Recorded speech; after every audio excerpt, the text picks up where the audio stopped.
رابعہ بصری رحمت اللہ علیہ کو دنیا سے گئے ہوئے 1200 سال ہو چکے ہیں، لیکن ان کا نام آج بھی زندہ ہے، رابعہ بصری۔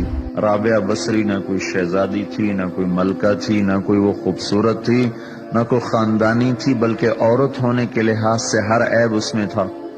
ان کی عادت یہ تھی، وہ روزانہ عشاء کی نماز کے بعد غسل کر کے کپڑے بدل کے اپنے خامن سے پوچھتی آپ کو میری ضرورت ہے؟ اگر وہ کہتے کوئی نہیں ہے تو پھر پوچھتی مجھے اجازت ہے؟ وہ کہتے اجازت ہے تو پھر مصلی پہ کھڑی ہو جاتی اور فجر کی نماز تک مصلی پر ہی کھڑی رہتی تھی۔ ان کا خامن جلدی فوت ہو گیا، جوانی میں ہی بیوہ ہو گئی، تو حسن بصری بصرہ کے امام، کیا سارے مسلمانوں کے امام تھے، وہ خود آئے، خود چل کے آئے کہ میں آپ سے شادی کرنا چاہتا ہوں۔ وہ کوئی شادی کا شوق نہیں تھا ان کو، وہ تو اولاد کے قابل نہیں، شکل صرف ان کی نیکی اور ان کا جو اللہ سے تعلق تھا، ان کو یہ لالچ ہوا کہ یہ میری بیوی ہو جائے تو اس کی طفیل شاید میری بخشش ہو جائے۔ تو ان کے پاس آئے، کہنے لگے رابعہ میں آپ سے شادی کرنا چاہتا ہوں، خود پیغام لے کر آئے۔ تو انہوں نے فرمایا میری 4 باتوں کا جواب دے دو تو میں شادی کر لیتا۔ کہنے لگے کیا؟ کہ یہ بتاؤ میں جنتی ہوں کہ دوزخی ہوں؟ کہنے لگے یہ تو میں کچھ نہیں کہہ سکتا۔ اچھا یہ بتاؤ جب اللہ تعالیٰ قیامت میں اعمال نامے اڑائے گا، کسی کے سیدھے ہاتھ میں آئے گا، کسی کو الٹے ہاتھ میں آئے گا، میرے سیدھے ہاتھ میں آئے گا کہ الٹے ہاتھ میں آئے گا؟ کہنے لگے یہ بھی کچھ نہیں بتا سکتا۔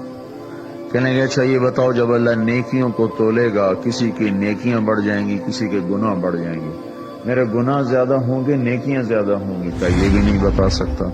کہ اچھا یہ بتاؤ جب لوگ پل صراط سے گزریں گے، کوئی پار نکل جائیں گے، کوئی نیچے گر جائیں گے، تو میں پار نکلوں گی کہ دوزخ میں گروں گی؟ کہنے لگے یہ بھی میں نہیں بتا سکتا۔ تو پھر فرمایا اچھا جاؤ مجھے تیاری کرنے دو، مجھے ان 4 باتوں کی تیاری کرنی ہے، میرے پاس شادی کے لیے وقت کوئی نہیں ہے۔ جو اللہ سے دوستی لگا لیتے ہیں اللہ دنیا ان کے لیے مسخر کر دیتے، اللہ دنیا ان کے پاؤں میں ڈال دیتے۔ تو جب ان کا انتقال ہوا، رات کو ان کا انتقال ہوا، تو اپنی خادمہ سے کہا بس 2-4 آدمی بلا کے مجھے جلدی سے دفن کر دو، کسی کو نہ بتاؤ، صبح لوگوں کو بتا دینا، اور مجھے کفن دینا میری وہ اس چادر میں جس میں تہجد پڑا کرتی تھی۔ تو انہوں نے راتوں رات دفن کر کے صبح اعلان کیا، شور مچ گیا، ہائے کیوں بتایا، کیوں نہیں بتایا، کیوں؟ تو اگلی رات ان کی خادمہ نے ان کو خواب میں دیکھا، سبز لباس پہنا ہوا، حسن و جمال، سورج چہرے پہ چمک رہا۔ پوچھا آپ کے ساتھ کیا ہوا؟ کہا میرے اللہ نے میرے ساتھ بہت عمدہ معاملہ کیا۔ کہا آپ کی وہ چادر کہاں گئی جس میں آپ کو کفن دیا تھا؟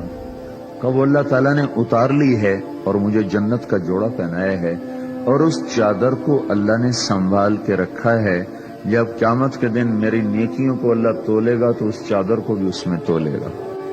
انہوں نے پوچھا منکر نکیر کا کیا ہوا؟